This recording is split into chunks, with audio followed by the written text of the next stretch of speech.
At nagbabalik tayo ulit sa ating no contact update para ngayong araw, December 20, 2025. So alamin natin ngayon kung ano ang laman 'no ng isipan ng person mo patungkol sa'yo, if meron, kung may feelings ba for you, if meron, or kung meron bang mga plano dito 'no na may kinalaman sa'yo. We're gonna check all those things 'no. Real-time energies ang ating kukunin at pipick upin kaya naman just take only what resonates. So, let us see your messages, no? Alam niyo naman yung ating drill. Mga babes, pwede niyo i-pause yung video na to, no? At, okay, mag-focus kayo sa inyo ditong person, sa inyong isipan, tapos i-resume niyo na lang yung reading na ito. Okay? So, let us see. Babae, lalaki, LGBT, lahat ay welcome. Pwede rin pong i-switch ang mga roles dahil possible magkapalit-palit dahil general reading ito.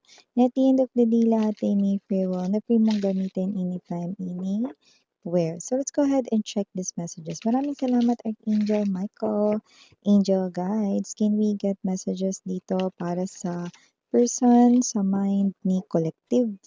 Meron pa bang feelings, thoughts, or meron bang possible actions dito sa tao na ito na related kay collective?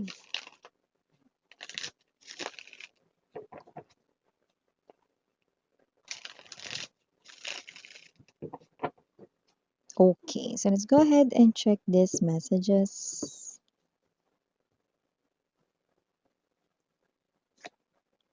Tower. Four of Coins.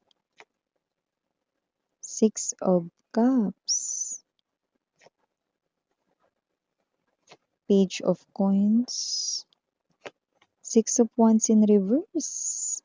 Judgment. Page of Cups.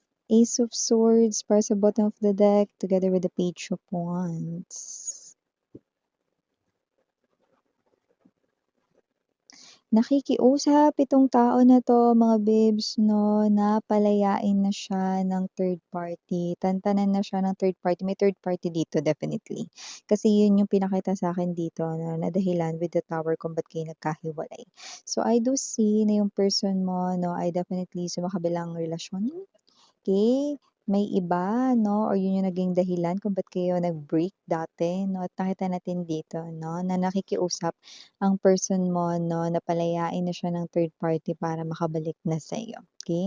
Kaya tumatagal kasi binibinbin ng third party 'no yung hiling ng person mo. So nakita natin dito that meron kasi dito with the Four of Pentacles energy and the Six of Cups 'no, possible na meron ditong energy ng puwedeng, signing of papers, puwedeng divorce papers 'no, pero hindi pinipirmahan nung third party, baka kasal sila or whatsoever or puwedeng meron dito 'no, na hindi naman 'yun about kasal pero maaaring about properties or about legal documents 'no, files, may mga gano'n ditong involved, may resources, may properties din, 'yan 'no.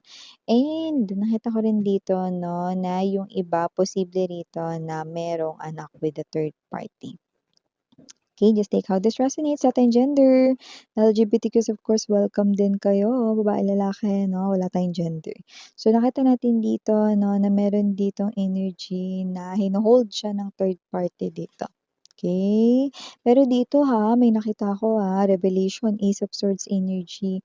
Yung iba sinasabi lang 'no, na sila ay buntis pero hindi pala totoo yun 'no, para lang pikutin at pigilan ang person mo 'no, na kumalas sa kanya, 'yan 'no. So parang ano 'to, mahirap 'to kasi kapagka gano'n yung kasinungalingan 'di ba, saan siya maghahanap nun 'no, hindi puwedeng unan lang ang ilalagay niya sa tiyan niya. 'Di ba? So wala tayong gender dito pero mukhang meron ditong pang-iipit, panggigipit 'no, panggigitgit 'no, sa person mo 'no. Nakikita natin dito 'no, na posible rin 'no, na hiwalayin na yung person mo at yung third party pero posibleng tini-threat siya, may threat dito or posibleng meron ditong, energy na hindi siya nilulubayan pa ng third party, sunod na sunod, habol ng habol, 'no? So, yun nakita natin dito. In other words, so nakikita natin dito na yung person mo ay nasa tight situation, 'no, sa taong pilit niyang inaalisan, 'yan, 'no? Kumbaga parang medyo matigas yung mukha or matigas yung ulo nung third party, hindi madaan sa pakiusapan, 'no? So, nakita ko rito that with the Six of Wands energy in reverse, hindi pa rin nakukuha ng person mo yung tagumpay, 'no, or kalayaan from the third party. Yung talagang as in free na free, 'no? And with this Page of Pentacles nakikita natin dito still looking pa siya, 'no, for, more plano, more strategies rito, 'no? So, parang ang ginagamit na lang niya ditong inspiration ay ang inyong mga ala-ala together, 'no? So, yun na lang yung binabalik-balikan niya sa kanyang memory, 'no? This person here is yun yung nagpapalakas ng loob niya, 'no, to keep going, 'no? So, nakikita ko dito that your person is definitely wanting to come back to you, Page of Cups. This is the energy here of someone, 'no, na parang energy ng nagsusumamo, 'no, sa'yo, 'no, na siya'y tanggapin mo pabalik. So, nakikita ko rito, 'no, na this person here pagod na siya to deal with the third party, too much stress, too much anxiety, and may times na nade-depress na yung person mo. Okay, so nakita rin tayo rito ng hindi talaga niya pagkatulog ng maayos at night or sa gabi, and I do see that your person here is someone, 'no, na parang pati sa kanya ritong panaginip, 'no, nababangungot na siya, 'no, dahil gustong-gusto niya talaga makaalis sa third party, 'no, pero alam mo yung third party, 'no, parang ginigit-git siya, 'no, ginigipit, gano'n. So, meron talagang gano'ng klase, 'no. This is information or this kind of, important documents, legal matters, may gano'ng energy rin dito. Eh, yung iba wala namang gano'n pero merong information na pinanghahawakan daw. Pero yung iba fake naman pala yun, like sinabi buntis din naman pala. Eh, baka pinagawa niya sa recto yung ano, ultrasound, keme-kemero, 'di ba? Naku, masama yun. Kasi with the Judgment card if energy, naku, karma is lumilipad-lipad lang sa paligid, oh. Hmm. So, nakita ko rito, 'no, na anumang oras ay puwede ng dakmain ng karma yung third party, 'no, dahil yung third party ay nilalagay sa kanyang mga kamay, 'no, yung kapalaran ng person mo, ano. So, kung sino man 'tong person mo, mahal ka nito, gustong bumalik nito sa'yo, nagsusumamo nga ito at nakikita ko magsusumamo itong pabalik sa'yo, 'no. Pero sa ngayon, 'no, gusto niya munang makawala sa third party. 'Yan, 'no. May times nga na parang nagmamakaawa na siya 'no, natigilan na siya nito kasi nga naubos na yung lakas niya makipagtalo, naubos niya yung lakas niya rito makiusap sa third party 'no, kaya parang dumating na dun sa point na, kakapagod 'no, dumating na dun sa point 'no, na parang, "Sige, ibababa ko na lang dito yung sarili ko, ngayon lang naman, para naman 'to kay collective." 'Yan 'no, kinausap niya ng maayos 'to na kung puwede sana susuportahan ko na lang yung bata, ganyan 'no, kung meron man dito na batang involved, pero iba wala talaga, it's fake. Eh, it's just, gawa-gawa, tahi-tahing kuwento, 'di ba? Pero yung iba naman na puwedeng may kinalaman rito sa papers talaga, baka kasal sila rito 'no, nakikiusap na siya na sana pirmahan na yung divorce papers para umusad na, sumulong na 'no, yung kanilang annulment 'no or whatsoever, separation 'no, ng legal na paraan or yung iba naman dito as in hiwalay na sila 'no, pero alam mo yung energy ng lagi siya or araw-araw ginugulo ng third party, pinupuntahan or whatsoever 'no, gusto niya ng kalayaan. In other words, yung third party yung nakikita ko dito 'no, na dahilan kung ba't hindi pa nakakalapit ang person mo sa'yo. Hindi dahil mahal niya yung third party, gusto niya nga makawala dun, eh.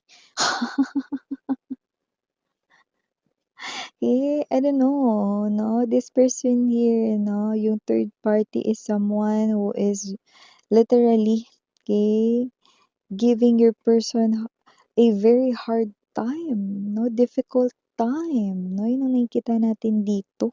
So, With the tower energy, I do see, no, that your person here feels like nasa isang tough situation talaga siya, no? Pero alam niya na kailangan niya itong lusutan at lampasan at yun ay magagawa niya lamang, no? Eh, siya lang sa sarili niya, yung makatutulong sa sarili niya. So I do see that your person here holds the answer to this at nakikita ko rin that your person also wants to win over this third party dito, no? Kasi gusto niya na rito, no, na makabalik sa'yo. I do see that your person here is someone, no, na nakikita ko na at times na parang, alam mo yung nakikita niya yung third party, no, as a witch or mangkukulam, no, na pwedeng dati nakita niya bilang angel, bilang nakita niya dati na fairy, or goddess, or diwata, no? Pero ngayon nakikita niya bilang witch. 'Di ba, yung parang sa Hansel and Gretel, 'no, yung witch doon, 'no, o kaya sa Snow White, 'no, yung witch dun, nakikita niyang gano'n, 'no.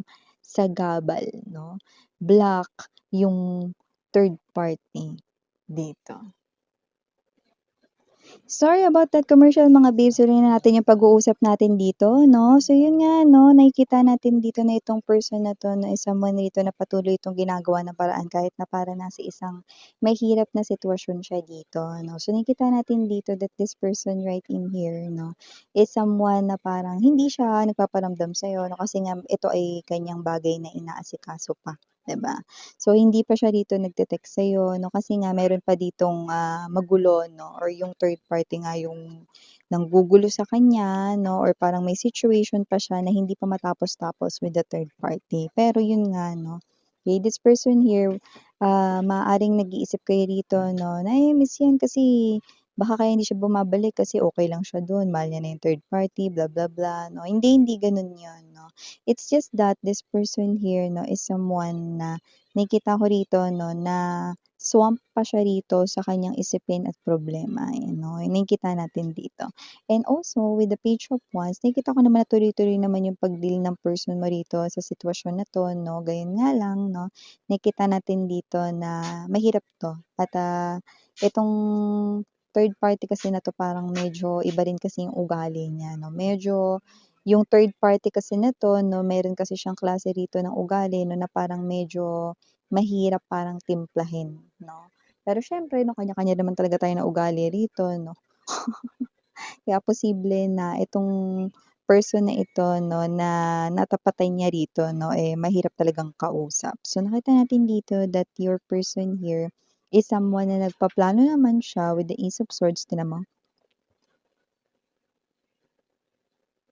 Kasi yung pagpaplano niya rito 'no, para simulan yung connection sa inyo 'no, parang magiging madali or mas mabilis na lang 'no, kapagka naayos niya na yung parang mga, gusot dito 'no, or mga parang mga problems niya together with the third party. Kasi nakita natin dito that this person here is someone 'no, na posibleng ito yung klase ng energy 'no, na, kinakabaan niya pa yung kanyang patience, 'yan 'no. Para nang sa gano'n 'no, ay tuloy-tuloy lang dito. Kasi parang nangyayari rito, sometimes binababa niya na rito yung kanyang self 'no, para makiusap na lang 'no, sa third party rito 'no, na, tantanan na siya, lubayan na siya 'no, or isaoli na siya sa'yo 'no. Akala mo gamit, eh. Yeah, 'no, pero this person here is someone who's definitely eager, So, parang kahit na tumatagal pa ito 'no, at hindi niya alam kung kailan ba talaga ibibigay ng third party yung as in na kalayaan or freedom dito na hinihingi niya 'no, tuloy-tuloy pa rin siya 'no, kasi gusto niya talaga. Okay, na matapos ito at, makabalik na siya rito sa inyo, 'yan 'no. Kasi yung plano sa inyo tapos na, 'yan 'no. Kung meron mang idadagdag yun, parang yun ay parang ihahabol na lang 'no, pero yung plano rito more likely tungkol dun sa pag-asikaso sa third party, yung mga lahat ng mga puwede niya pang gawin para makiusap or baka payagan na siya ng third party 'no, 'yan. So, may iniisip siyang mga gano'n 'no, na sana ay cross finger siya 'no, na gumana, ayan. So, for the initials right in here, yes, we have P, L, T, C, O, U, A, P, H, and last but not the least, we've got B, as in boy. So yeah, these are all the messages we've got right here for you, babe. Again, I'm Yuriana on ni Sarang Heyo Love in Light. And yeah.